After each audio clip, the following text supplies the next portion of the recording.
So, Karyn Walsh, welcome to the IPAA 2019 Annual Forum podcast series. Thank you. Thank you very much for joining us and for sharing your very important reflections of working in this sector for 40 years. I think we know you as a very fierce advocate. You're very well respected in this industry.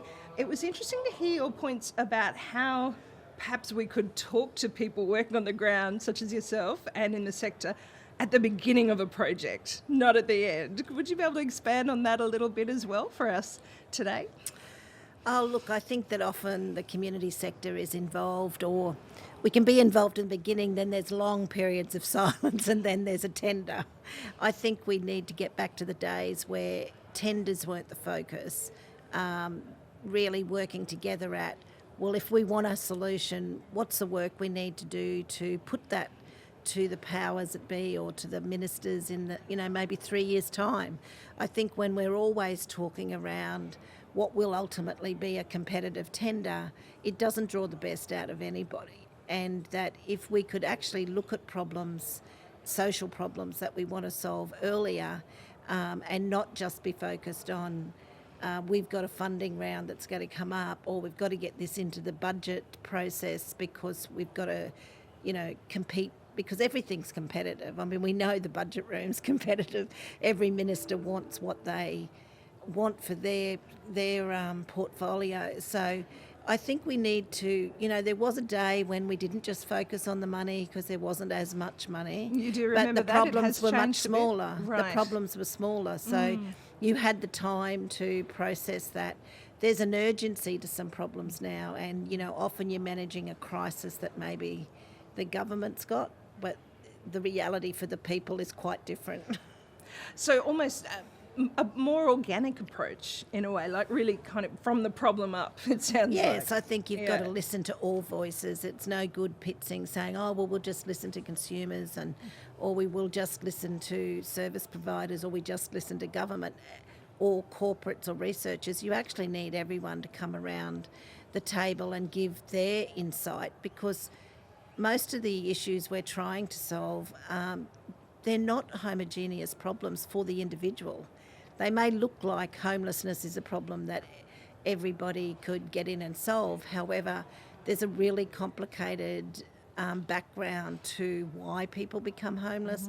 It's a whole of population issue. Everybody at any age, any time facing adversity could suddenly not have somewhere to live. So, it's like, how do you have these conversations not just as part of funding bids or tendering process? And I know, government has its cycles, but it would be good to create a cycle where, we sort of had a goal that we wanted to really research something thoroughly, or have an innovation pool that you could use to actually facilitate those conversations with what you need to reflect on. And integrating all those services, even in a big place such as Brisbane or a wide place such as Queensland, in a way similar to some of the people that we've heard from today, that Toowoomba homelessness group, the hub that they'd formed. Is that something that we can, I suppose, replicate here, that maybe we could get mental health services? They've replicated it from other places. Like, the problem is that these things don't seem to have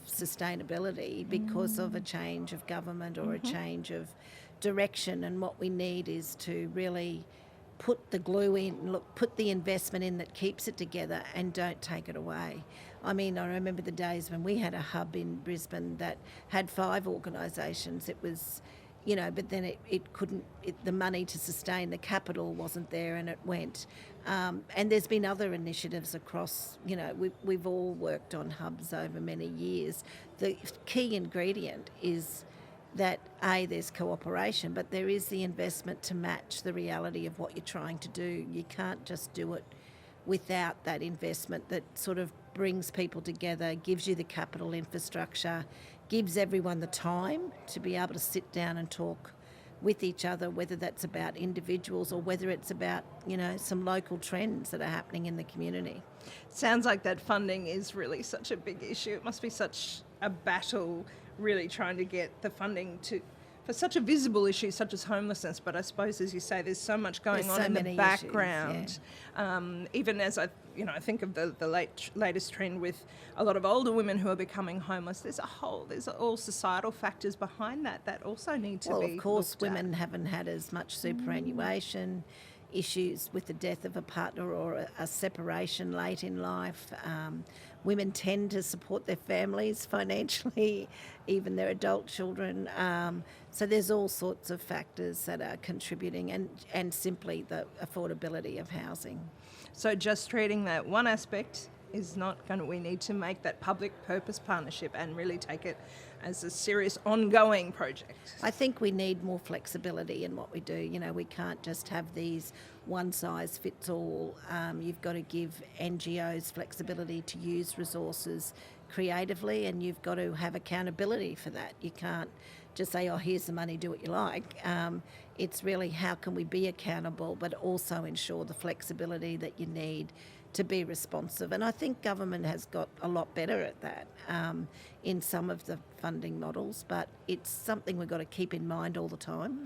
You mentioned also even some private partnerships which have worked quite well, which is, I think, an important thing to remember as well. I think Johnson & Johnson was one of them. Is that also Lisa key? mentioned them. I mean, we've had, GrowCon during the global economic crisis, built Brisbane Common Ground at cost.